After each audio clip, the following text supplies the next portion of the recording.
이 여인은 내 친딸이다. 30년 전 실종된 내 딸 박미영이야. 거짓말이에요. 떠돌이 가정부가 우리 자리를 빼앗는다고요? 아버지, 정말 제 아버지세요? 48년 만에 가족을 찾은 건가요? 과연 순자는 진짜 가족을 되찾을 수 있을까요? 이야기 시작 전 구독하기 좋아요 눌러주세요. 감사합니다. 여러분의 응원이 더 좋은 이야기를 만듭니다. 지금 바로 시작합니다. 이날 순자는 몰랐습니다. 자신의 운명이 완전히 바뀔 거라는 것을. 새벽 4시 50분 알람이 울리기도 전에 정순자는 잠에서 깨어났습니다.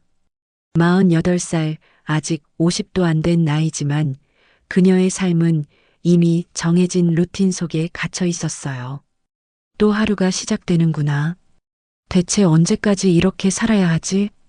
차가운 원룸 바닥에 발을 디디며 순자는 깊은 한숨을 내쉬었습니다.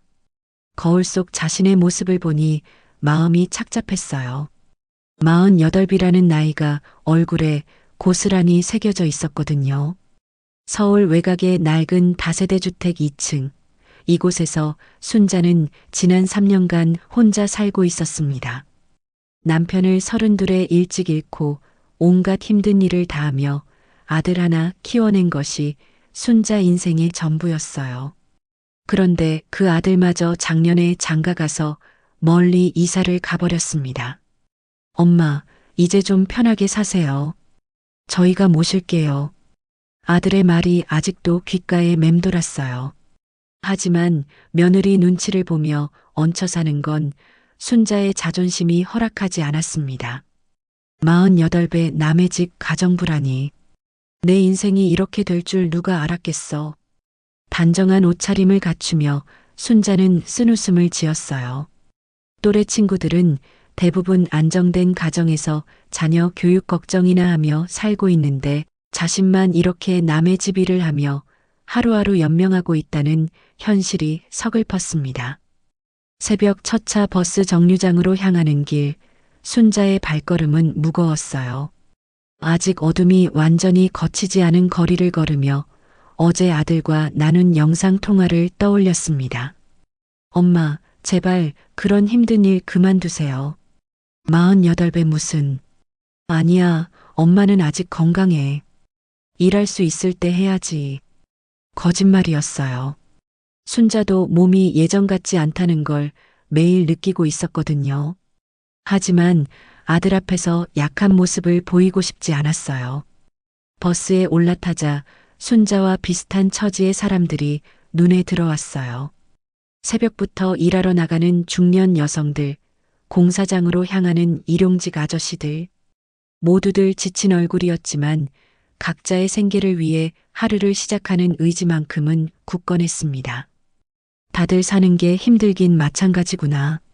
1시간 반 정도 버스를 타고 도착한 곳은 서울 강남의 초고급 주택가였어요. 그 중에서도 가장 화려한 저택이 바로 순자의 일터였습니다. 이런 곳에서 살아본 적도 없고 평생 살 일도 없을 거라는 생각에 매번 서글펐어요. 정순자 씨, 오늘도 일찍 오셨네요. 정말 성실하십니다. 경비 아저씨의 인사에 순자는 억지로 미소를 지었어요. 이곳에 온 지 8개월이 넘었지만 여전히 이 화려한 세계는 자신과는 다른 차원이라는 생각이 들었습니다. 저택 안으로 들어서자 익숙하면서도 낯선 공간이 펼쳐졌어요. 자신의 원룸보다 10배는 넓은 거실, 끝없이 이어지는 복도, 그리고 쓰임새를 알 수 없을 정도로 많은 방들. 이 모든 걸 순자 혼자서 관리해야 했어요.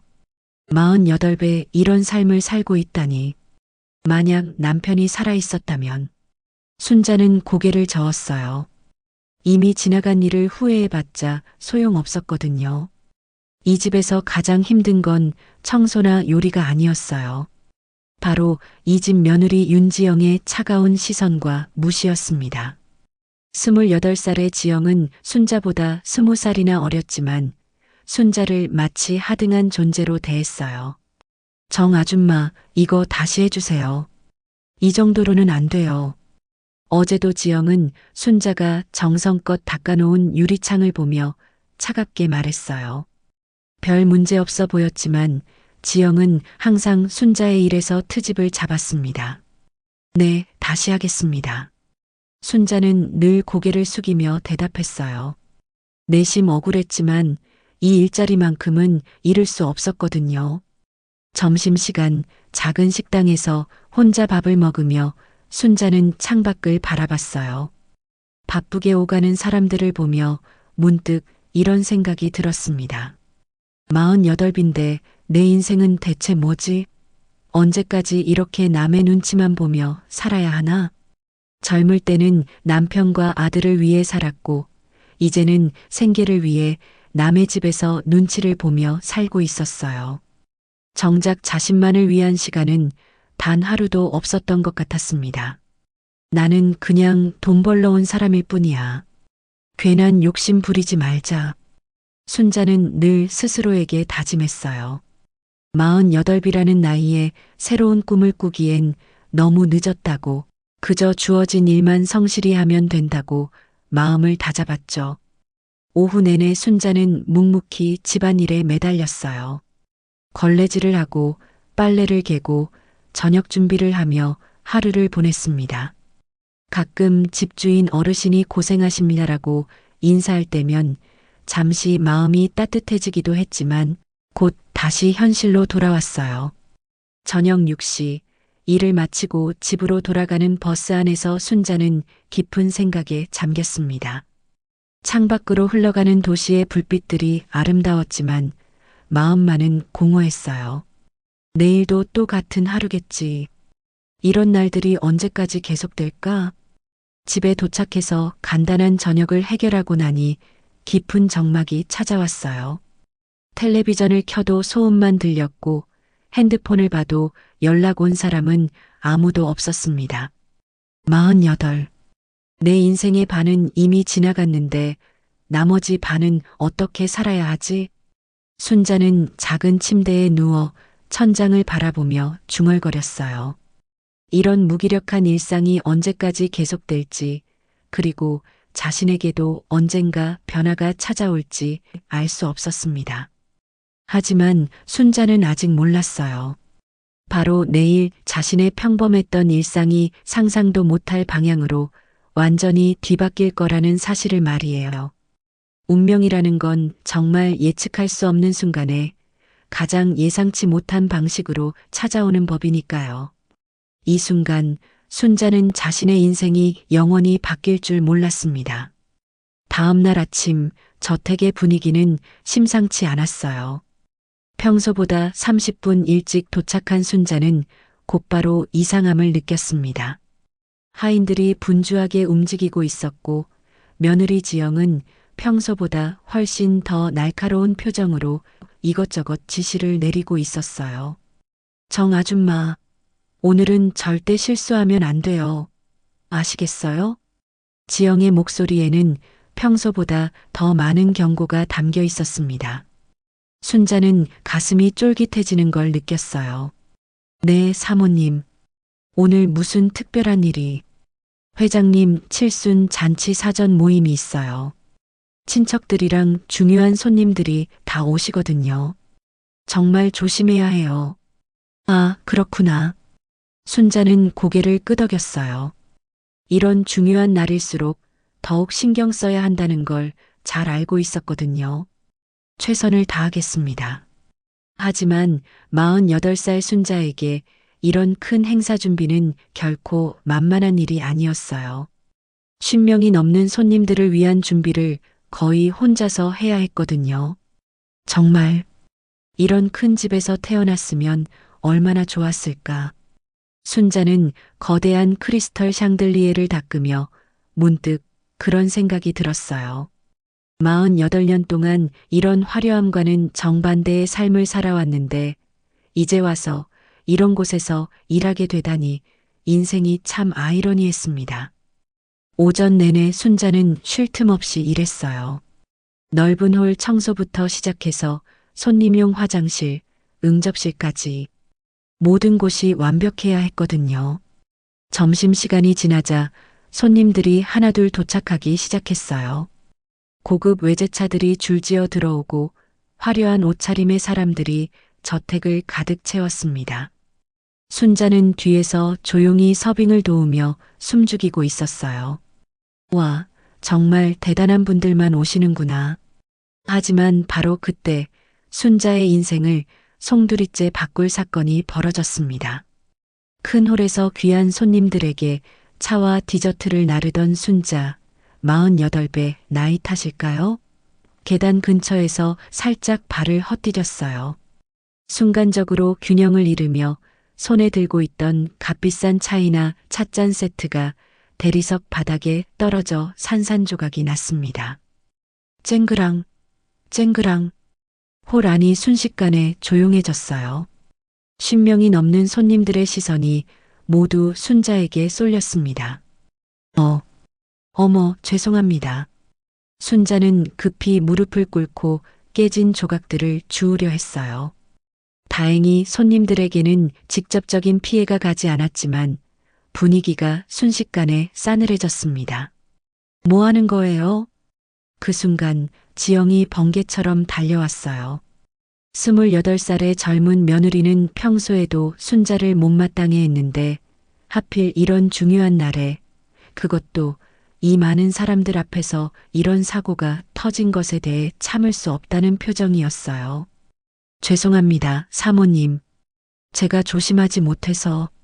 순자가 고개를 숙이며 사과하려는 바로 그 순간이었어요. 탁! 지영의 손이 순자의 뺨을 강하게 내리쳤습니다. 48살 순자의 볼이 화끈거렸고 귓가에서는 윙하는 소리가 났어요. 이런 것도 제대로 못해요? 대체 왜 우리 집에 붙어 있는 거예요? 48이나 먹고 이 모양이에요? 지영의 날카로운 목소리가 홀 전체에 울려 퍼졌어요. 순자는 뺨을 맞은 충격보다도 이 모든 사람들 앞에서 당한 수치심에 눈물이 핑 돌았습니다. 나이만 먹고 하는 일은 이 꼴이고 정말 한심해요. 홀 안의 분위기는 더욱 어색해졌어요. 어떤 손님들은 고개를 돌렸고 어떤 이들은 수군거리기 시작했습니다. 순자는 48년을 살아오면서 이렇게 많은 사람들 앞에서 뺨을 맞아본 적은 처음이었어요. 사모님, 정말 죄송합니다. 순자의 목소리는 떨리고 있었어요. 더구나 자신보다 20살이나 어린 사람에게, 그것도 이렇게 공개적으로 모욕을 당하다니. 죄송하긴 뭘 죄송해요. 이런 간단한 일도 제대로 못하면서 우리 집에 왜 있는 거예요? 지영은 계속해서 순자를 몰아세웠어요. 마치 화를 풀어야 할 상대를 찾았다는 듯이 매섭게 공격했습니다. 다신 이런 실수하지 마세요. 정말 한심하네요. 바로 그때였어요. 무슨 일인가? 저택 안으로 들어온 사람이 있었습니다. 바로 이 집의 가장이자 대기업 회장인 박태준이었어요. 70 넘은 나이지만 여전히 위험 있는 모습의 회장은 홀 안의 어수선한 분위기를 한눈에 파악했습니다. 회장의 등장에 지영은 당황했어요. 하지만 이미 엎질러진 물이었죠. 아버님, 이 가정부가 중요한 날에 실수를 해서 제가 좀 주의를 준 것뿐입니다. 지영은 얼른 변명했지만 회장의 표정은 굳어 있었어요. 그런데 이상했습니다. 회장이 순자의 얼굴을 유심히 바라보고 있었거든요. 회장은 잠시 멈칫하더니 순자를 더욱 자세히 들여다봤어요. 마치 어디서 본 듯한 표정이었습니다. 뭔가 묘한 일이 벌어지고 있었어요. 회장이 순자를 바라보는 눈빛에 말로 설명할 수 없는 감정이 담겨 있었거든요. 순자는 고개를 숙인 채 서 있었어요. 뺨이 아직도 화끈거렸고 48년 인생에서 이보다 더 수치스럽고 절망적인 순간은 없었습니다. 그저 이 자리에서 빨리 벗어나고 싶을 뿐이었어요. 정말 죄송합니다. 앞으로 더욱 조심하겠습니다. 순자가 다시 한번 고개를 숙이며 사과했어요. 하지만 회장은 여전히 순자의 얼굴을 응시하고 있었습니다. 이름이 뭐라고 했나? 갑작스러운 질문에 순자는 놀랐어요. 평소에는 가정부에게 관심도 없던 회장이 갑자기 이름을 묻다니. 정순자입니다, 회장님. 정순자. 회장이 순자의 이름을 되뇌었어요. 그리고는 속으로 중얼거렸습니다. 저 얼굴, 정말 어디서 본 것 같은데. 특히 저 눈매가. 회장의 머릿속에 어떤 기억의 조각들이 스쳐 지나갔어요. 하지만 아직 확실하지 않았습니다. 그저 막연한 느낌일 뿐이었죠. 일단 정리하고 계속하지. 회장은 짧게 말하고는 손님들에게 미소를 지으며 자리를 떠났어요. 하지만 순자를 바라보던 그 의미심장한 눈빛은 여전히 많은 것을 담고 있었습니다. 순자는 깨진 찻잔 조각을 모두 치우고 조용히 자리를 피했어요. 화장실에서 거울을 보니 왼쪽 뺨에 지영의 손자국이 선명하게 남아 있었습니다. 48배 이런 수모를 당하다니. 순자는 찬물로 얼굴을 씻으며 눈물을 삼켰어요. 하지만 이상했습니다. 회장이 자신을 바라보던 그 눈빛이 계속 머릿속에 맴돌았거든요. 뭔가 달랐어. 다른 사람들과는 전혀 다른 눈빛이었는데. 순자는 그날 저녁 집으로 돌아가면서도 계속 그 일을 생각했어요. 뺨을 맞은 수치심과 분노보다도 회장의 이상한 반응이 더욱 궁금했습니다. 설마, 아니겠지. 그런 일이 있을 리가. 순자는 고개를 저었어요. 하지만 가슴 한편에서는 뭔가 말로 표현할 수 없는 묘한 감정이 일어나고 있었습니다. 마치 자신도 모르는 어떤 진실이 곧 밝혀질 것 같은 이상한 예감이었어요. 그날 밤 회장 박태준도 잠들지 못했습니다. 자꾸만 그 가정부의 얼굴이 떠올랐거든요. 정순자, 그 얼굴이 왜 이렇게 익숙하지? 혹시 어떤 진실은 30년이라는 세월을 뛰어넘어 찾아옵니다. 그날 밤 회장 박태준은 깊은 잠에 들지 못했어요. 침대에서 뒤척이며 계속 그 가정부의 얼굴을 떠올렸습니다. 70년을 살아오면서 이렇게 마음이 요동치는 적은 드물었거든요. 정순자, 그 눈매가 왜 이렇게 익숙하지? 새벽 3시 회장은 결국 침대에서 일어나 서재로 향했어요. 이런 밤엔 혼자만의 시간이 필요했습니다. 서재 한쪽에는 오래된 서류들과 사진들이 정리되어 있었는데 그 중에는 평생 간직해온 가장 아픈 기억들도 함께 있었어요. 회장은 떨리는 손으로 낡은 서랍을 열었습니다. 그 안에는 30년 전 자신의 인생을 송두리째 바꿨던 사건의 모든 기록이 들어 있었어요. 미영이, 내 딸 미영이, 30년 전 당시 3살이던 딸 박미영이 유괴되어 실종된 사건. 그것은 회장에게 평생의 상처였습니다.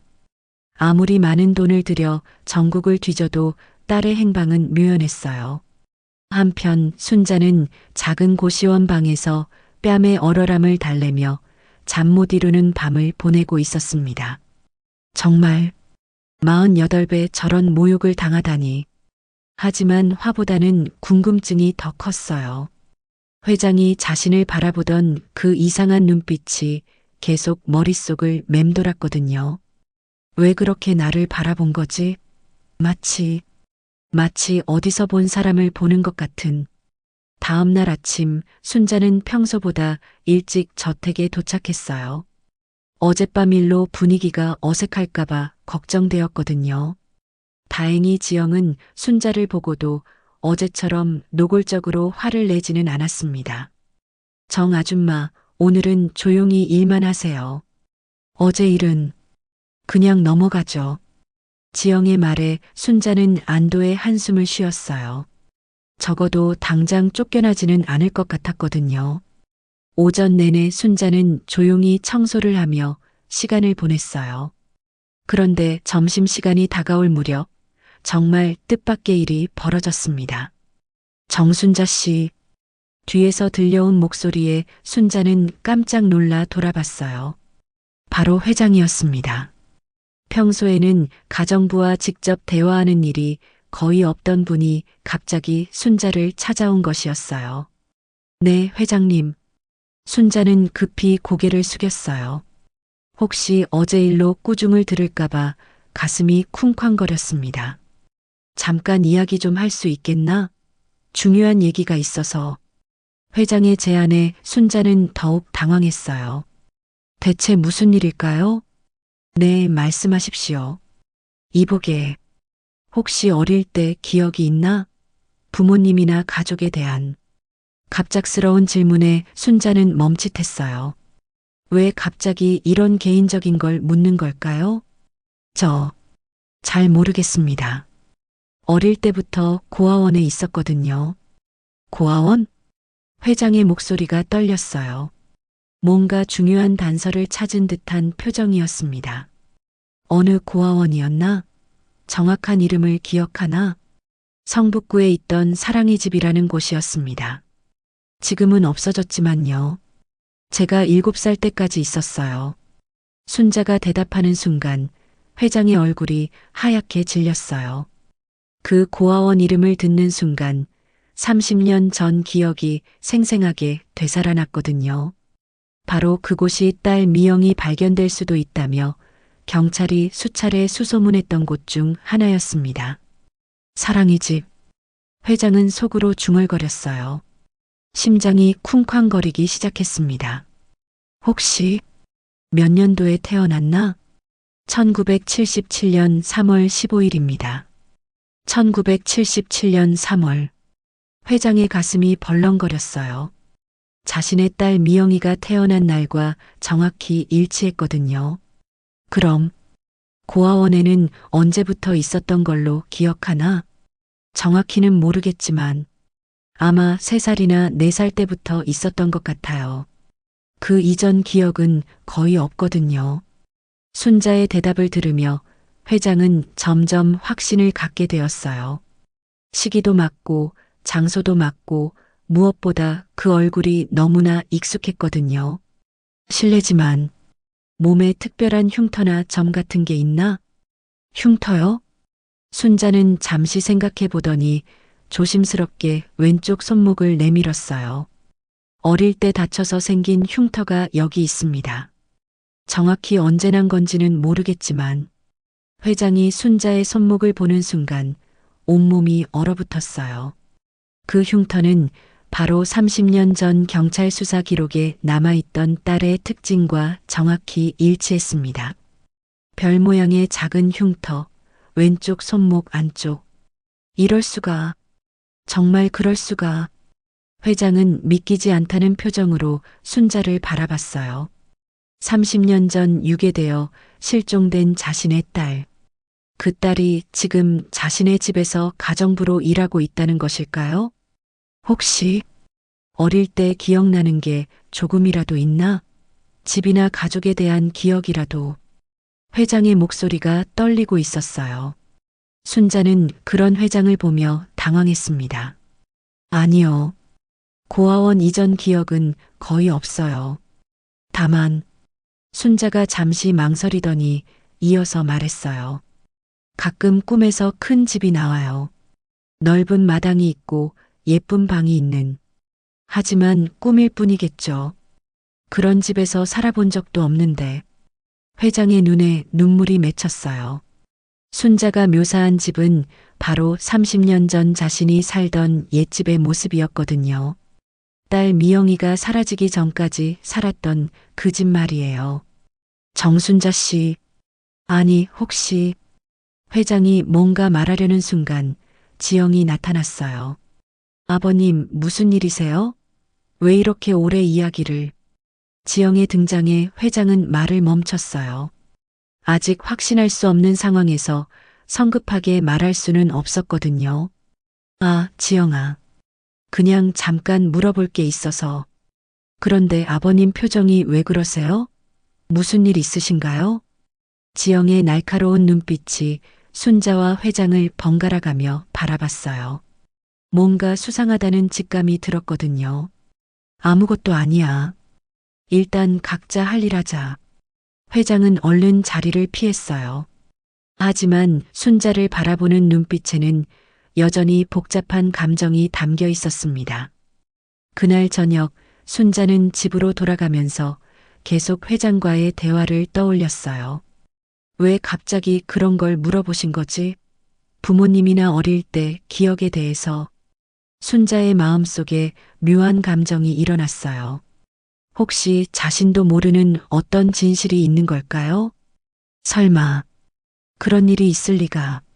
하지만 가슴 한편에서는 뭔가 설명할 수 없는 희망 같은 게 생기고 있었습니다. 그날 밤 회장은 서재에서 30년 전 자료들을 다시 꺼냈어요.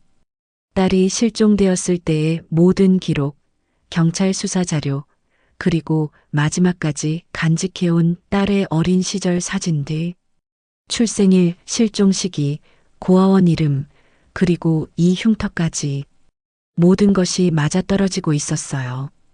회장은 떨리는 손으로 딸의 어린 시절 사진을 꺼냈습니다. 이 눈, 이 코, 분명해. 분명히 내 딸이야. 사진 속 3살 미영이의 얼굴에서 지금의 순자의 모습을 찾을 수 있었어요. 세월이 흘러 많이 변했지만 근본적인 인상은 여전히 남아 있었습니다. 내 딸이 30년 동안 이렇게 힘들게 살아왔다니. 그것도 내 집에서 가정부로 일하면서. 회장은 가슴이 미어지는 듯 했어요. 하지만 동시에 30년 만에 딸을 찾았다는 기쁨도 함께 밀려왔습니다. 하지만 어떻게 말해야 하지? 갑자기 딸이라고 하면 믿을까? 그리고 지영이와 준호는. 회장은 밤새 고민에 빠졌어요.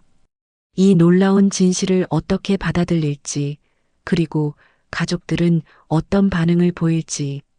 48살 순자의 인생이 완전히 뒤바뀔 순간이 바로 코앞에 다가와 있었습니다.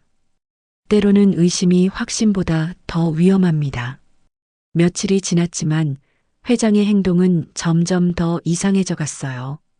평소에는 가정부에게 관심도 없던 분이 자꾸만 순자 주변을 맴돌았거든요. 이런 변화를 가장 먼저, 그리고 가장 예민하게 눈치챈 건 며느리 지영이었습니다. 이상해. 정말 이상해. 아버님이 왜 그 아줌마한테만 관심을 보이시지? 지영은 불안했어요. 평생 시아버지의 유일한 며느리로 특별한 대우를 받으며 살았는데 갑자기 한 가정부에게 그런 관심을 보인다는 게 이해할 수 없었거든요. 혹시 뭔가 수상한 짓을 하는 건 아닐까? 아니면 지영의 머릿속에 불길한 생각들이 스쳐 지나갔어요. 요즘 늙은 부자들을 노리는 사기꾼들이 많다는 뉴스를 본 적이 있었거든요. 그날 오후 회장은 또다시 순자를 불렀어요. 정순자 씨, 잠깐 이야기 좀 하자. 네, 회장님. 순자는 영문을 모른 채 회장을 따라갔어요. 요즘 며칠째 회장이 자신을 자주 부르는데 대체 무슨 일인지 궁금하면서도 불안했습니다. 이보게, 혹시 DNA 검사라는 걸 들어본 적 있나? DNA 검사요? 순자는 갑작스러운 질문에 당황했어요. 텔레비전 드라마에서 본 적은 있지만 왜 갑자기 그런 걸 묻는 걸까요? 사실은 자네와 확인하고 싶은 일이 있어서 그런다. 회장의 말에 순자는 더욱 어리둥절해졌어요. 48살의 평범한 가정부인 자신과 이런 대기업 회장 사이에 무슨 확인할 일이 있다는 걸까요? 죄송하지만 무슨 일인지 모르겠습니다. 지금 당장은 자세히 말하기 어렵네. 하지만 혹시 검사를 받아볼 생각은 없나? 아주 중요한 일이야. 순자는 잠시 고민했어요. 회장의 요청을 거절하기는 어렵지만 왜 그런 검사를 해야 하는지 이해할 수 없었거든요. 제가 뭔가 잘못한 게 있나요? 혹시 어제 일 때문에? 아니야, 전혀 그런 게 아니야. 오히려 반대야. 매우 매우 좋은 일일 수도 있어. 회장이 말을 더 하려던 순간 지영이 갑자기 나타났어요. 아버님, 무슨 일이세요? 지영의 목소리에는 의심이 가득했어요. 회장과 손자가 둘만 있는 모습을 또 본 것에 경계심이 최고조에 달했습니다. 아, 지영아. 별일 아니야. 별일이 아니라니요? 요즘 계속 저 사람과 이야기하시는데 도대체 무슨 일인지 알고 싶어요. 지영의 추궁에 회장은 난처해했어요. 아직 DNA 검사 결과도 나오지 않은 상황에서 성급하게 말할 수는 없었거든요. 지금은 말할 수 없어. 좀 더 확인이 필요한 일이야. 확인이요? 도대체 뭘 확인하신다는 거예요? 설마 이 사람이 뭔가 수상한 짓을 하고 있는 건 아니죠? 지영의 목소리가 점점 높아졌어요. 뭔가 자신에게 불리한 일이 벌어지고 있다는 직감이 강하게 들었거든요. 지영아, 그런 식으로 말하지 마라. 그럼 뭐예요? 갑자기 DNA 검사까지 하자고 하시는 이유가 뭐예요? 저희도 알 권리가 있잖아요. 지영이 DNA 검사 이야기를 꺼내자 순자도 깜짝 놀랐어요. 자신도 모르는 사이에 무슨 큰일에 휘말린 건 아닐까요? 회장님, 혹시 제가 뭔가 오해를 받고 있는 건가요? 순자의 불안한 목소리에 회장은 마음이 아팠어요. 딸일지도 모르는 사람이 이렇게 불안해하는 모습을 보니 괴로웠거든요. 자네는 걱정하지 마라. 곧 모든 게 밝혀질 테니까. 밝혀진다고요? 도대체 뭘 밝힌다는 거예요? 지영이 계속 추궁했지만 회장은 더 이상 말하지 않았어요. 대신 순자에게 다가가서 조용히 말했습니다. 자네, 혹시 이 집을 떠날 생각은 없겠지? 다른 일자리 같은 거 말이야. 네. 왜 갑자기 그런 말씀을? 아니야, 그냥. 혹시 다른 곳에서 일하고 싶다면 언제든 말해도 된다는 뜻이야. 더 좋은 조건으로 말이야. 회장의 말에 지영은 더욱 의심스러워 했어요. 왜 갑자기 가정부를 붙잡아 두려고 하는 걸까요? 그것도 더 좋은 조건까지 제시하면서. 아버님, 정말 이상해요. 평소에는 가정부에게 관심도 없으시던 분이 갑자기 왜 이러시는 거예요? 그때 지영의 남편인 준호가 회사에서 일찍 들어왔어요. 집안의 어수선한 분위기를 금세 눈치챈 그는 아내의 표정을 보고 뭔가 심상치 않다는 걸 알았습니다. 무슨 일이에요? 왜 이렇게 분위기가? 여보, 아버님이 이상하게 행동하세요. 갑자기 가정부랑 DNA 검사를 하겠다고 하시고 뭔가 수상한 일이 있다고 하시는데 준호도 깜짝 놀랐어요. DNA 검사라니 대체 무슨 일일까요? 아버지, 무슨 일인지 저희도 알 수 있을까요? 가족인데 이렇게 비밀로만 하시면.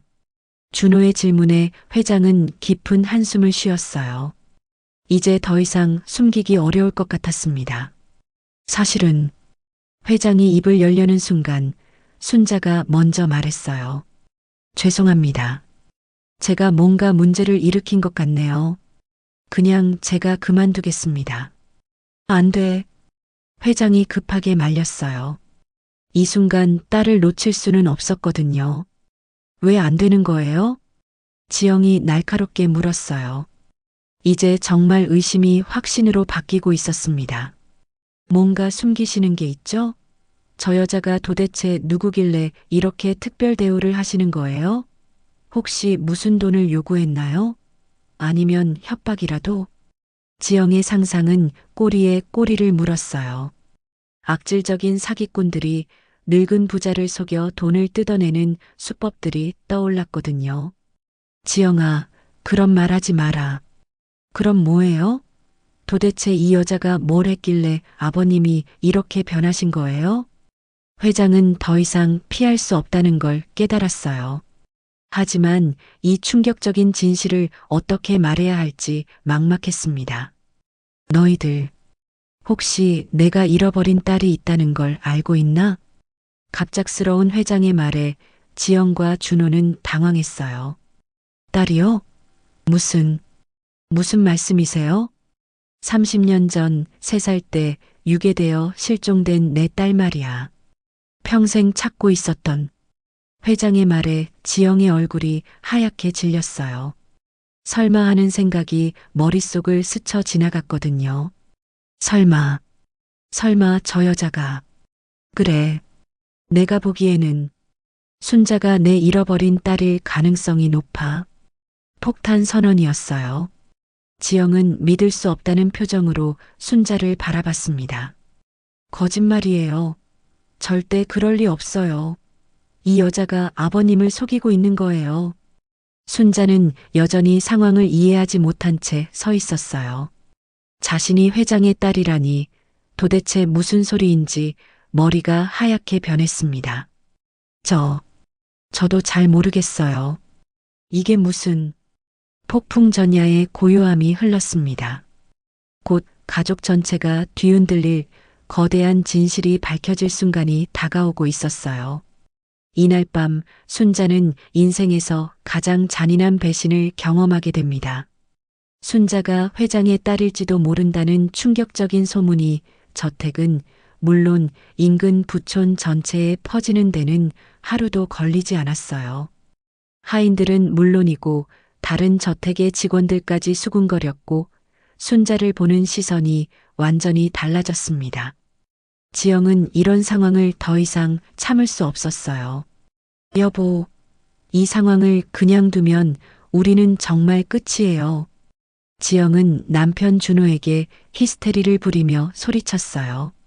만약 순자가 정말 시아버지의 딸이라면 수십억 원의 상속권은 물론이고 지금까지 누렸던 모든 특권이 사라질 수 있었거든요. 지영아, 진정해. 아직 확실한 것도 아니잖아.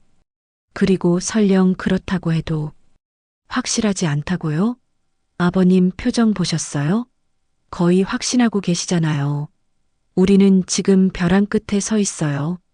지영의 목소리는 공포와 분노로 떨리고 있었어요. 20대 후반에 이 집에 시집 와서 거의 10년 동안 이 집의 유일한 며느리로 군림해 왔는데 갑자기 나타난 48살 가정부에게 모든 걸 빼앗긴다는 생각을 할 수 없었습니다. 저 여자가 뭔가 치밀하게 꾸민 거예요. 분명히 아버님을 완전히 속이고 있는 거라고요. 그날 저녁 가족회의가 소집되었어요. 평소와 달리 살벌한 분위기 속에서 회장이 무거운 입을 열었습니다.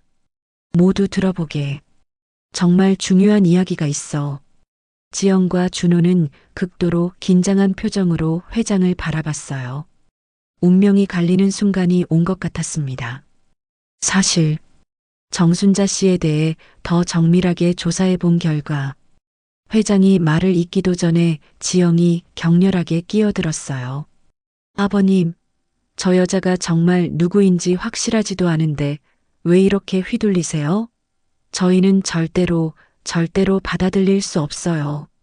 지영아, 아직 이야기도 다 듣지 않았는데 왜 그렇게 흥분하나? 들을 필요 없어요. 저 여자가 감히 우리 자리를 노리고 있다는 게 뻔히 보이거든요. 어떤 수작을 부렸는지 몰라도 저는 절대 속지 않아요. 지영의 폭발적인 반응에 준호도 당황했어요. 하지만 내심으로는 아내의 말에 100% 동조하고 있었습니다. 아버지, 혹시 누군가가 아버지를 노리는 정교한 사기는 아닐까요? 요즘 이런 수법이 정말 치밀하다고 들었는데, 특히 부유한 노인분들을 타겟으로. 회장은 아들의 말에 깊이 실망했어요. 혈육보다 재산을 먼저 걱정하는 모습이 너무나 한심했거든요.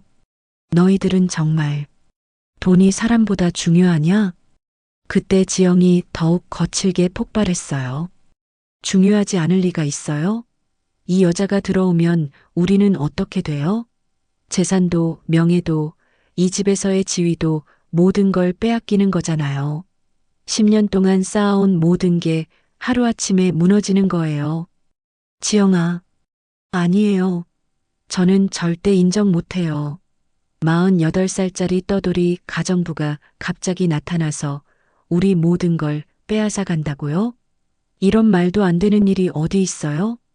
바로 그 순간 부엌에서 설거지를 하던 순자가 이 모든 대화를 생생하게 듣고 있었어요.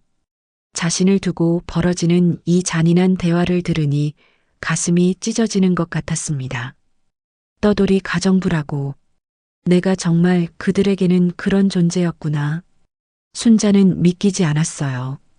48년을 힘들게 살아온 자신이 갑자기 재벌가의 딸이라니 너무나 황당하고 충격적인 일이었습니다.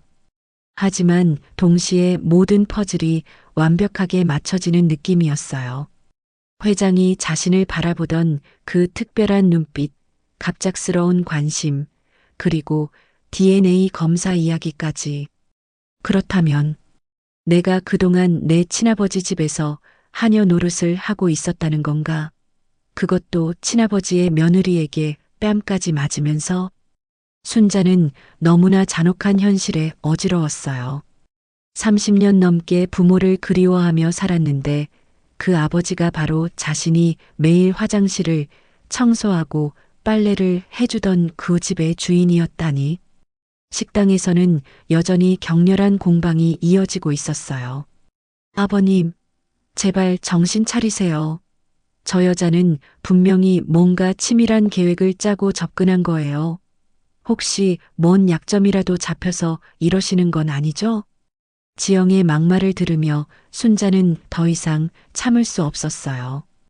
이런 식으로 가족들을 괴롭히면서까지 이 집에 있을 이유가 없다고 생각했거든요.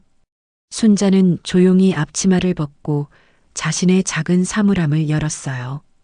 그 안에는 정말 별것 아닌 개인용품들만 있었습니다. 헌 수첩, 아들 사진, 그리고 죽은 남편의 반지. 역시 나 같은 사람은 이런 곳에 있으면 안 되는구나. 가족들이 이렇게 괴로워하는데 어떻게 버틸 수 있겠어? 순자가 조용히 짐을 싸고 있을 때 회장이 부엌으로 들어왔어요. 정순자 씨, 뭐 하는 건가? 죄송합니다, 회장님. 저는 이만 그만두겠습니다. 안 돼. 지금 떠나면 절대 안 돼. 회장이 급하게 말렸지만 순자의 마음은 이미 확고히 정해져 있었어요. 회장님, 설령 제가 정말 회장님의 딸이라고 해도 이렇게 가족들이 고통스러워하는데 어떻게 있을 수 있겠어요? 저는 사람들을 괴롭히려고 이 세상에 태어난 게 아니에요. 그건 시간이 해결할 문제야. 조금만 더 기다려보자. 48년을 이렇게 살아왔는데 이제 와서 갑자기 딸 노릇을 할 수도 없고요. 그리고 방금 들은 말들이 너무 가슴 아파요. 순자의 목소리가 떨렸어요. 특히 떠돌이 가정부라는 지영의 말이 가슴에 비수처럼 박혔거든요. 자네가 내 딸이 맞다면 이 집은 원래 자네 것이기도 해. 왜 자네가 나가야 하나? 아니에요. 이미 10년 동안 자리 잡고 사는 가족들이 있는데 제가 갑자기 끼어들어서 싸움만 만들 수는 없어요. 그건 제가 원하는 삶이 아니에요. 순자는 가방을 들고 일어섰어요. 회장이 간절히 붙잡으려 했지만 순자는 단호하게 고개를 저었습니다. 회장님, 그동안 정말 감사했습니다. 만약 정말 저를 딸로 생각해 주신다면 제가 편안하게 살 수 있도록 보내주세요. 순자가 뒷문으로 나가려는 순간 지영이 나타났어요. 어디 가는 거예요? 그만두고 나갑니다. 잘했네요. 당연한 거죠. 애초에 주제 파악을 못하고 분수에 넘치는 욕심을 부린 게 잘못이었어요. 지영의 독설에 순자는 아무 대답도 하지 않았어요. 그저 고개를 숙이고 저택을 나섰습니다. 밖에는 폭우가 쏟아지고 있었어요. 순자는 우산도 없이 비를 맞으며 걸었습니다. 48년 인생에서 이보다 더 절망적이고 서러운 순간은 없었어요. 내가 잘못한 게 뭐지? 단지 부모 없이 태어나서 가난하게 살았다는 죄밖에 없는데 왜 이렇게 살아야 하지? 왜 나만 이렇게 힘들게 살아야 하는 거야? 비에 젖은 채로 걸으며 순자는 속으로 절규했어요. 48년 동안 한 번도 편한 적이 없었던 삶이 너무나 원망스러웠습니다. 설령 내가 정말 회장님의 딸이라고 해도 이제 와서 무슨 소용이야? 48배 갑자기 재벌가 딸이라고 해서 지난 48년의 고통이 사라지는 건 아니잖아. 순자는 빗속을 걸으며 48년간 참고 살았던 모든 서러움을 쏟아냈어요. 가난 때문에 포기했던 꿈들, 남편의 죽음, 혼자 키운 아들, 그리고 오늘까지의 굴욕들. 저택에서는 회장이 창문으로 순자의 뒷모습을 바라보고 있었어요. 비에 젖은 채 절뚝거리며 걸어가는 딸의 모습을 보니 심장이 찢어지는 것 같았습니다. 내가 너무 늦었나? 30년 동안 찾던 딸을 이렇게 또 놓쳐야 하나? 회장의 눈에도 눈물이 흘렀어요. 하지만 지영과 준호의 반대가 너무 강해서 어떻게 해야 할지 막막했습니다. 순자는 비 오는 거리를 1시간 넘게 걸었어요. 갈 곳도 마땅하지 않았지만 일단 그 집에서만은 벗어나고 싶었거든요. 이제 어디로 가야 할까? 48배 나이에 새로 시작하기에는 모든 게 막막해. 하지만 순자는 포기하지 않았어요. 48년을 이렇게 버텨왔는데 이제 와서 무너질 수는 없었거든요. 그래도 살아야지. 아직 아들도 있고 나를 필요로 하는 사람들이 있어. 이제까지 이렇게 살아왔는데 조금 더 버텨보자. 하지만 그녀는 아직 몰랐어요. 이 모든 시련이 진짜 행복을 위한 마지막 관문이라는 것을, 그리고 진정한 가족의 의미를 깨달을 수 있는 기회가 곧 찾아올 거라는 것을. 과연 순자에게 기적 같은 반전이 찾아올까요? 진실은 때로 가장 아픈 순간의 모습을 드러냅니다. 며칠이 흘렀지만 회장은 순자가 떠난 후 한시도 마음이 편치 않았어요. 30년 만에 찾은 딸을 자신의 우유부단함으로 떠나보냈다는 자책감이 그를 괴롭혔거든요. 이럴 수는 없어. 반드시 확실하게 알아봐야 해. 회장은 결국 비밀리에 DNA 검사를 의뢰했어요. 순자가 사용했던 찻잔에서 채취한 DNA와 자신의 DNA를 비교 분석하는 검사였습니다. 그 결과를 기다리는 일주일은 회장에게 평생 가장 긴 시간이었어요. 한편 지영은 순자가 떠난 후에도 계속 불안해했어요. 여보, 정말 끝난 걸까요? 혹시 아버님이 다시 그 여자를 찾아오시는 건 아닐까요? 진정해, 지영아. 이미 떠났잖아. 더 이상 걱정할 필요 없어. 하지만 지영의 불안은 쉽게 가시지 않았어요. 만약 정말로 그 여자가 회장의 딸이라면 언젠가는 다시 돌아올 수도 있었거든요. 일주일 후 드디어 DNA 검사 결과가 나왔어요. 99.9% 일치. 친부녀 관계가 확실합니다. 검사 결과를 받아든 회장의 손이 격렬하게 떨렸어요. 정말로 순자가 자신의 친딸이라는 것이 과학적으로 증명된 충격적인 순간이었습니다. 30년 동안 내 딸이 바로 내 코앞에서 이렇게 힘들게 살았다니. 회장은 오래된 고아원 기록도 다시 정밀하게 확인했어요. 1980년 3월, 당시 3살이던 박미영이라는 이름의 아이가 성북구 사랑이 집 고아원에 맡겨졌다는 기록이 명확히 있었습니다. 그 아이가 바로 지금의 정순자였어요. 미영이. 내 딸 미영이가 30년 동안 정순자로 살아왔구나. 그것도 이렇게 고생하면서. 회장은 30년 전 실종된 딸의 원래 이름을 불러보며 눈물을 흘렸어요. 입양 가정에서 이름을 바꿔 정순자로 키웠던 것이었습니다. 그때 순자는 어디서 무엇을 하고 있었을까요? 순자는 시내의 작은 고시원에서 지내며 새로운 일자리를 찾고 있었어요. 48배 나이에 다시 시작하기란 쉽지 않았지만 포기할 수는 없었거든요. 그래도 살아야지. 이제라도 새로 시작하자. 하지만 마음 한편에서는 계속 회장의 얼굴이 떠올랐어요. 정말 자신이 그분의 딸일까? 그렇다면 지난 30년의 고생은 무엇이었을까? 아니야. 그런 일은 드라마에서나 있는 일이지. 현실에서 그런 기적 같은 일이 있을 리 없어. 순자는 고개를 저으며 현실을 받아들이려 했어요. 그날 저녁 순자의 낡은 핸드폰이 울렸어요. 모르는 번호였지만 받아보니 익숙한 목소리였습니다. 정순자 씨, 아니 미영아. 회장의 목소리였어요. 하지만 평소와는 완전히 다른 톤이었습니다. 네, 미영이요? 회장님 무슨... 순자는 갑작스럽게 불린 이름에 당황했어요. 왜 갑자기 자신을 미영이라고 부르는 걸까요? 자네의 진짜 이름이야. 박미영. 30년 전 실종된 내 딸의 이름이었어. 회장의 목소리에는 깊은 감정과 확신이 묻어 있었어요. 순자는 전화기를 꽉 쥐었습니다. 회장님, 그게 무슨 말씀이세요? DNA 검사 결과가 나왔어. 99.9% 일치. 자네는 정말로 내 딸이야. 내가 30년 동안 찾고 찾던 바로 그 딸 말이야.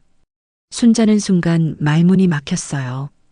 48년 동안 품고 살았던 가장 큰 궁금증이 마침내 해결되는 순간이었습니다.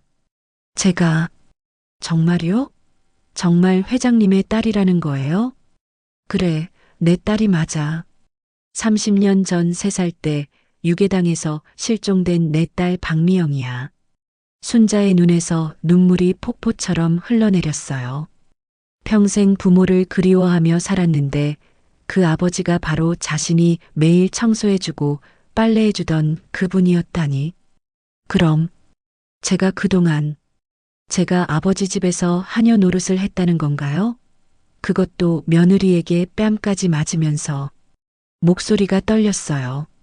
30년 동안 부모를 찾아 헤맸는데 정작 친아버지 앞에서 그런 굴욕을 당했다는 현실이 너무나 가혹했습니다. 미안해, 미영아. 정말 미안해. 아버지가 너를 더 빨리 알아보지 못해서 내 딸이 그런 고생을 하게 해서 정말 죄송하다. 회장의 목소리도 떨리고 있었어요. 30년 동안 찾던 딸이 바로 코앞에 있었는데 알아보지 못했다는 죄책감과 후회가 밀려왔거든요. 아버지, 정말 제 아버지세요? 이게 꿈은 아니죠? 순자가 처음으로 아버지라는 단어를 입에 담는 순간 두 사람 모두 말을 잇지 못했어요. 30년의 세월이 한순간에 압축되는 것 같았습니다. 전화기 너머로 서로의 흐느낌만이 들려왔어요. 미영아, 집으로 돌아와라. 이제 아버지가 너를 제대로 보살펴 줄게. 30년 늦었지만 이제라도 내 딸로 살게 해주겠어.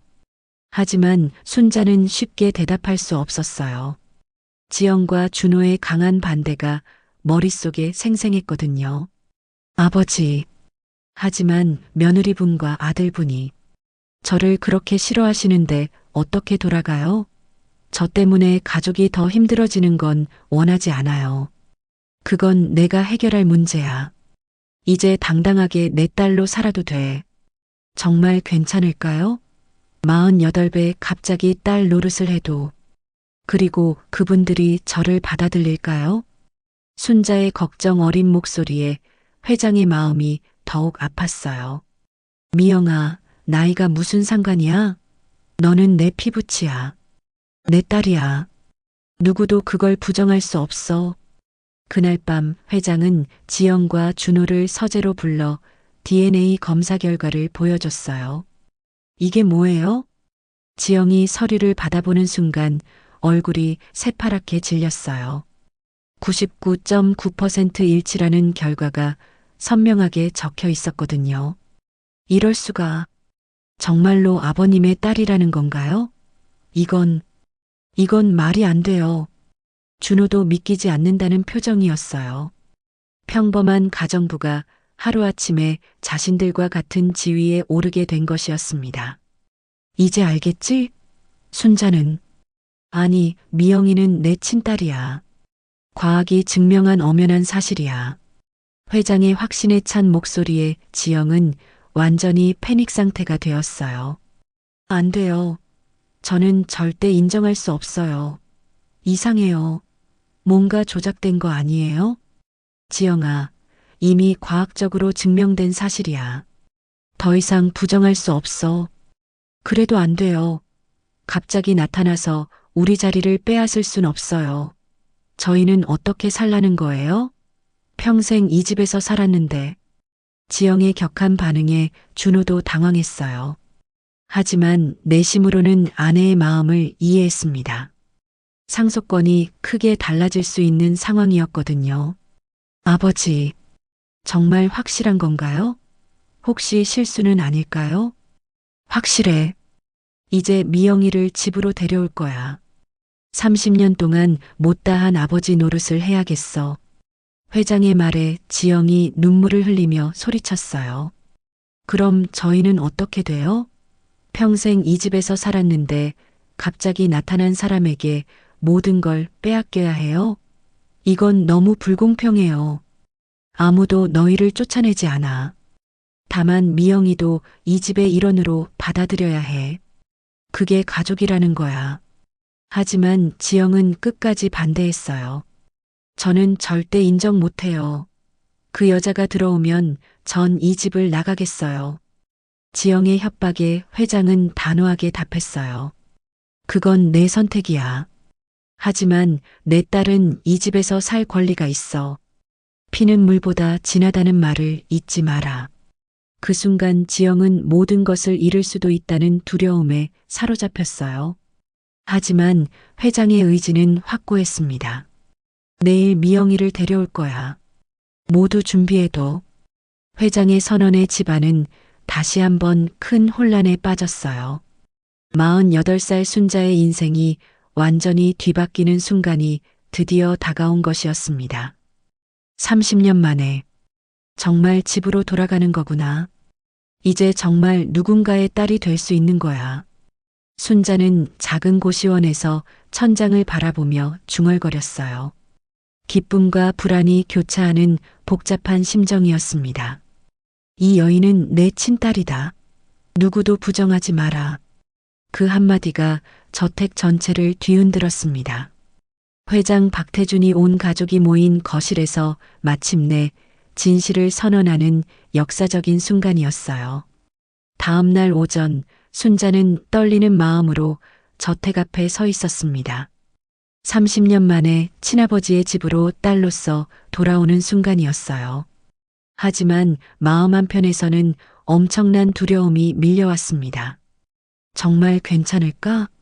저들이 날 받아들일까? 아니면 회장이 직접 나와서 순자를 맞이했어요. 평생 주인과 하녀로 만났던 두 사람이 이제는 아버지와 딸로 마주하는 감격적인 순간이었습니다. 미영아, 집에 온 걸 환영한다. 이제 정말 우리 집이야. 아버지, 저 정말 돌아와도 되는 건가요? 순자가 그 말을 하는 순간 두 사람 모두 눈물이 핑 돌았어요. 30년이라는 긴 세월 동안 꿈꿔왔던 상봉이었거든요. 하지만 집안의 분위기는 남극보다도 차가웠어요. 지영과 준호는 순자를 보자마자 노골적으로 불쾌한 표정을 지었습니다. 정말 들어오시는군요. 뻔뻔하기도 하네요. 지영의 얼음장 같은 목소리에 순자는 바로 위축되었어요. 아무리 친딸이라고 해도 이미 자리 잡고 살던 가족들에게는 침입자일 수 있었거든요. 지영아, 조심해서 말해라. 이 사람은 이제 이 집의 정식 가족이야.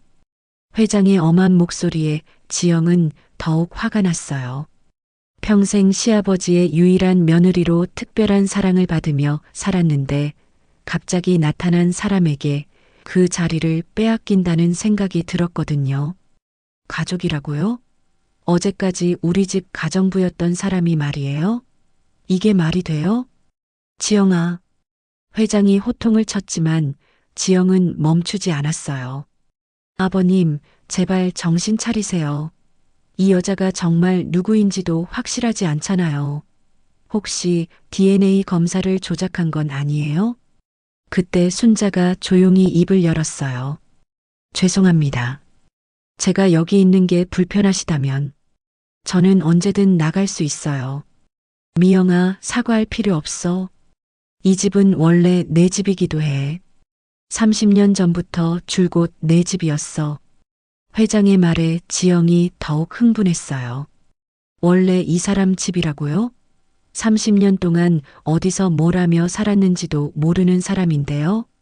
혹시 범죄라도 저질렀을 수도 있고. 바로 그 순간 회장이 폭발했습니다. 입 닥쳐. 더 이상 내 딸을 모독하지 마라. 회장의 분노에 온 집안이 조용해졌어요. 평생 온화했던 회장이 이렇게 화내는 모습을 본 적이 없었거든요. 이 여인은 내 친딸이다. 30년 전 유괴되어 실종된 내 딸 박미영이야. DNA 검사로도 확인된 99.9% 확실한 사실이다.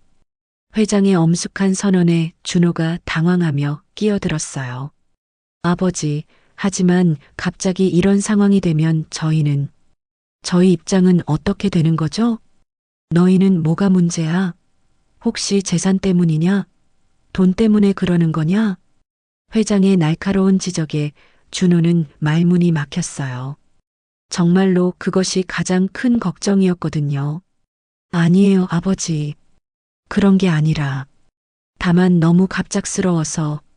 갑작스럽긴 뭐가 갑작스러워. 내가 30년 동안 찾고 찾던 내 딸을 찾았는데. 지영이 눈물을 흘리며 마지막 발악을 했어요. 거짓말이에요. 이 모든 게 다 꾸며진 거예요. 저 여자가 아버님을 완전히 속이고 있는 거라고요. 지영아. 회장의 호통에도 지영은 멈추지 않았어요. 저는 절대로 인정 못해요. 만약 저 여자가 이 집에 들어온다면 저는 당장 이 집을 떠나겠어요. 그래, 내가 떠나는 건 자유다. 회장의 단호한 대답에 지영은 충격을 받았어요. 설마 정말로 자신을 버리고 저 여자를 택할 거라고는 꿈에도 생각하지 못했거든요. 정말 저를 버리시는 거예요? 저를 딸처럼 키워주시더니 이제는 저를 버리시는 거예요? 버리는 게 아니야. 하지만 피부치는 버릴 수 없어. 그것이 혈육의 의미다. 회장의 말에 지영은 절망했어요. 자신이 30년 가까이 모시던 시아버지가 갑자기 나타난 사람을 더 소중히 여긴다는 사실을 받아들일 수 없었습니다. 여보, 우리 정말 나가야 해요? 이 모든 게 꿈 같아요. 준호가 불안하게 물었지만 지영은 이미 결심을 굳혔어요. 나가요. 이런 굴욕을 받으면서까지 여기 있을 수는 없어요.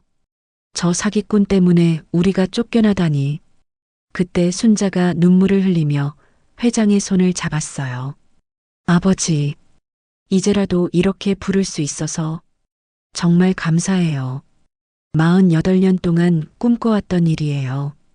순자의 진심 어린 말에 회장도 감동했어요. 30년 동안 찾던 딸이 이렇게 착한 마음을 가지고 있다는 것이 자랑스러웠거든요. 미영아, 앞으로는 당당하게 내 딸로 살아라. 더 이상 누구 눈치도 보지 마라. 네, 아버지. 하지만 저는 재산 같은 건 바라지 않아요. 그저 아버지를 아버지라고 부를 수 있는 것만으로도 충분해요.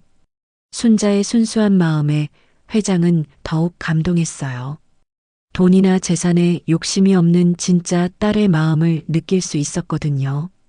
그래도 넌 내 딸이야. 당연히 받을 것은 받아야 해. 그게 내 권리야.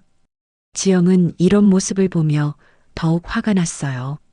순자가 일부러 착한 척하면서 시아버지를 현혹시키고 있다고 생각했거든요. 연기 그만하세요. 정말 역겹네요. 뻔한 수작 그만하고요.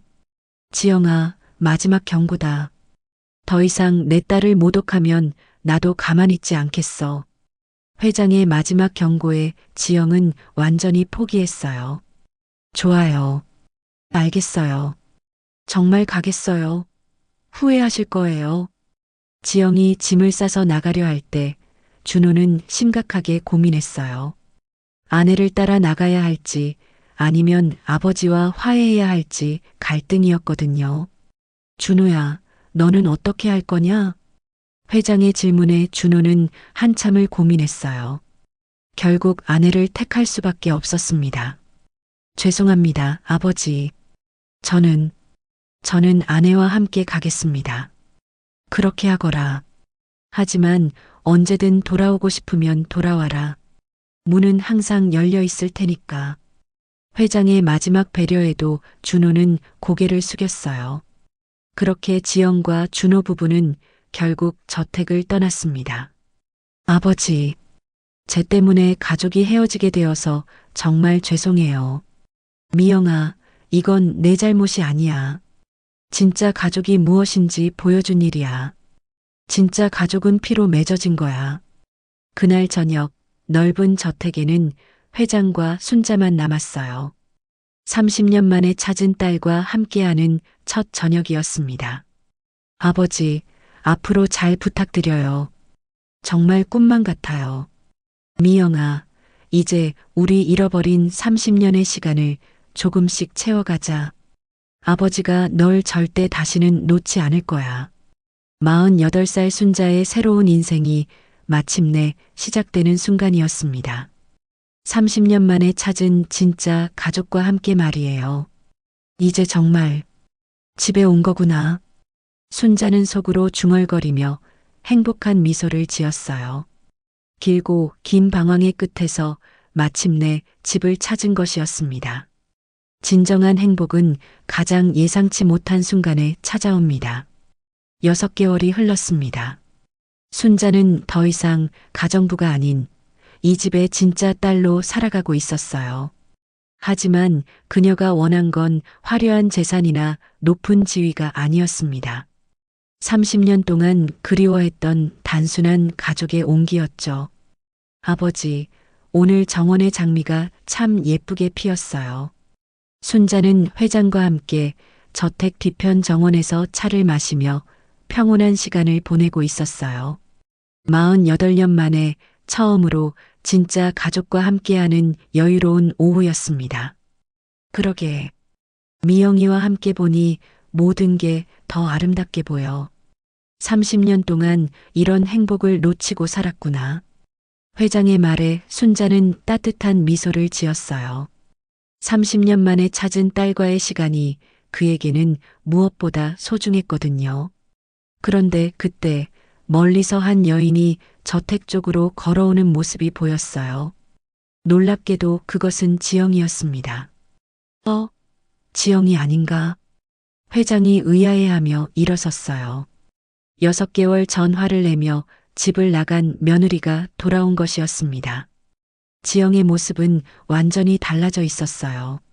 예전에 화려했던 옷차림 대신 수수한 옷을 입고 있었고 머리도 단정하게 묶여 있었습니다. 무엇보다 그녀의 눈에는 깊은 후회와 참회가 가득했어요. 아버님, 지영이 떨리는 목소리로 회장을 불렀어요. 예전에 당당했던 모습은 찾아볼 수 없었습니다. 지영아, 웬일이냐? 6개월 만이구나. 아버님, 잘못했습니다. 정말로 크게 잘못했어요.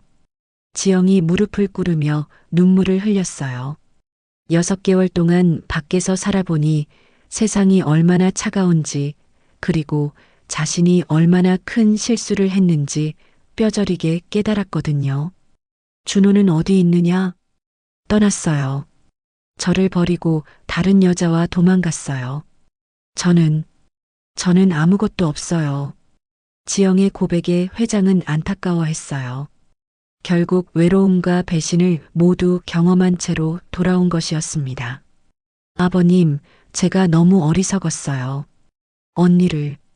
미영 언니를 그렇게 대한 것도, 아버님께 대들었던 것도 모든 게 제 잘못이었어요. 지영은 순자를 바라보며 깊게 고개를 숙였어요. 언니, 정말 죄송해요. 제가 언니를 때린 것도, 모욕한 것도, 그 모든 것들을 용서해 주세요. 순자는 지영의 모습을 보며 마음이 아팠어요. 같은 여자로서, 그리고 이제는 가족으로서 그녀의 아픔이 고스란히 느껴졌거든요. 지영아, 일어나. 무릎 꿇을 필요 없어. 우리 이제 진짜 가족이잖아.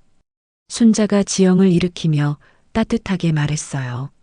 하지만 언니, 제가 저지른 일들을 생각하면 과거는 과거야. 중요한 건 지금 깨닫고 돌아온 마음이야. 그것만으로도 충분해. 순자의 따뜻한 말에 지영은 더욱 눈물을 흘렸어요. 자신이 그렇게 미워했던 사람이 이렇게 너그럽게 받아줄 줄은 꿈에도 몰랐거든요. 언니, 정말 고마워요. 이런 저를 용서해 주셔서 정말 감사해요. 용서라니. 우리는 이제 진짜 가족이잖아. 가족끼리 무슨 용서가 필요해? 순자의 말에 회장도 깊이 감동했어요. 딸이 이렇게 큰 마음을 가지고 있다는 것이 자랑스러웠거든요. 지영아, 넌 언제든 이 집으로 돌아와도 돼. 이곳은 너의 집이기도 하니까. 준호가 없어도 넌 우리 가족이야. 회장의 말에 지영은 더욱 감격했어요. 자신을 내쫓을 줄 알았는데 오히려 따뜻하게 받아주는 가족의 모습에 깊이 후회했습니다. 아버님, 언니, 정말 감사해요. 앞으로는 진짜 가족처럼 살고 싶어요. 다시는 그런 어리석은 짓 하지 않겠어요. 그날부터 저택에는 새로운 평화가 찾아왔어요. 순자와 지영은 서로를 이해하며 진짜 자매처럼 지냈습니다. 지영은 순자에게 이 집에서 살아가는 방법들을 알려주었고, 순자는 지영에게 삶의 지혜를 나누어 주었어요. 한 달 후, 순자는 오랜만에 아들을 만났어요. 자신의 신분이 바뀐 후 처음 만나는 아들이었습니다. 엄마, 정말 축하해요. 드디어 엄마도 행복하게 사실 수 있게 됐네요. 아들의 진심 어린 축하에 순자는 기뻤어요. 하지만 무엇보다 기쁜 건 아들이 자신의 변화를 진심으로 기뻐해 준다는 것이었습니다. 고마워, 아들아. 이제 엄마는 정말 행복해. 30년 동안 그리워했던 가족을 찾았거든. 엄마가 행복하시면 저도 기뻐요. 그동안 너무 고생하셨잖아요. 이제는 정말 편하게 사세요. 아들과의 만남에서 순자는 새로운 희망을 느꼈어요. 가족이 늘어났지만 기존의 소중한 인연들도 여전히 자신 곁에 있다는 것을 확인할 수 있었거든요. 어느 일요일 저녁, 순자는 회장과 지영과 함께 정원을 거닐고 있었어요. 따뜻한 석양이 세 사람을 부드럽게 비추고 있었습니다. 아버지, 지영아, 가끔 꿈만 같아요. 몇 달 전만 해도 여기서 가정부로 일했는데 이제는 이렇게 가족으로 함께 산책을 하고 있다니. 언니, 제가 그때 얼마나 어리석었는지 몰라요. 언니 같은 좋은 사람을 왜 그렇게 미워했을까요? 지영의 말에 순자는 고개를 저었어요. 지영아, 그런 말 하지 마. 모든 일에는 다 이유가 있는 법이야. 그때 그런 일이 없었다면 우리가 이렇게 가까워질 수 있었을까? 미영아, 이게 다 운명인 것 같아.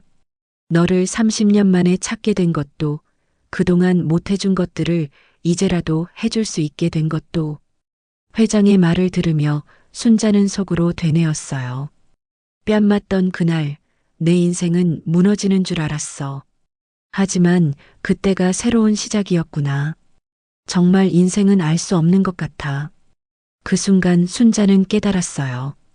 인생에서 가장 힘들고 절망적인 순간이 때로는 가장 큰 축복의 시작점이 될 수 있다는 것을요. 아버지, 지영아, 정말 감사해요. 이렇게 늦은 나이에도 진짜 가족을 만날 수 있어서. 언니, 늦은 게 아니에요. 지금이 딱 맞는 때였던 거예요. 서로를 더욱 소중하게 여길 수 있는 나이가 되었으니까요. 지영의 말에 모두가 고개를 끄덕였어요. 저택 안에서는 하인들이 저녁 준비를 하고 있었어요. 예전에는 순자가 혼자 했던 일들을 이제는 모든 가족이 함께 나누어 하고 있었습니다. 아버지, 지영아, 저녁 준비 다 됐어요. 하인의 밝은 목소리가 정원까지 들려왔어요. 그래, 들어가자. 오늘은 우리 가족이 다시 완전해진 기념일이니까 특별한 저녁을 해야겠어.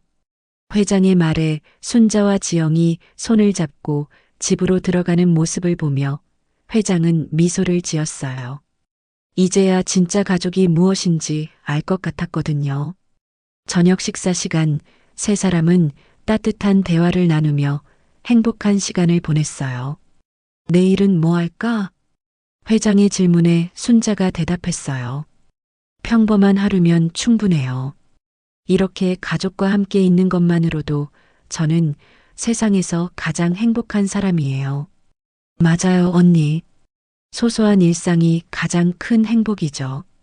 예전에는 몰랐는데 이제야 알겠어요.